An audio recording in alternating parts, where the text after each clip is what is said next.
Go. I'm Suzette Mullen, and I'm reading a piece called My Wedding Had a Protestor. We had a protestor at our wedding, my wife tells anyone who will listen. I consider it a queer badge of honor, she always says with a smile.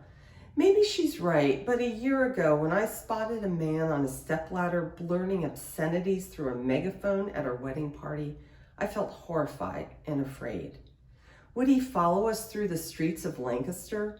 Were there more people like him around every corner? Would a fight break out? Would my wedding day be ruined?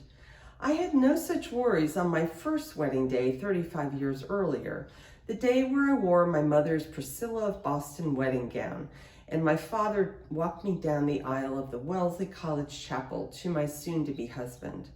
The man I would build a good life with, have 2 sons with, the man whose heart I would eventually break when I came to terms with my sexuality late in life, the man who let me go with grace and compassion, the man who continues to extend both to me.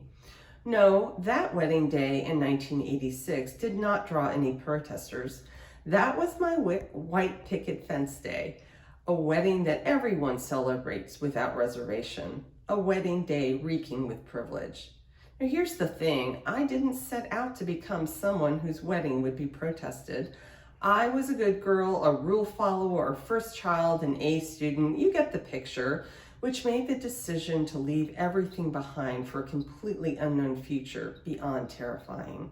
And yet an insistent voice within kept whispering, you must do this.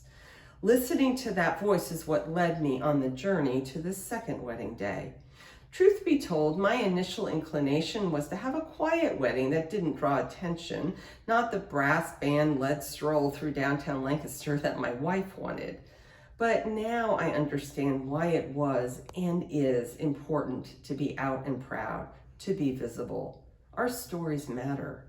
They mattered to the preteen who joined the stroll with their mom, which gave them an opening to have a conversation about their sexual identity. They mattered to the young woman raised by fundamentalist Christian parents who saw our wedding as a sign that a joyful future was possible for her too. They mattered to 2 young men who we know who are cautiously contemplating their own marriage. Happy Pride, y'all. All our stories matter. Yours matters too.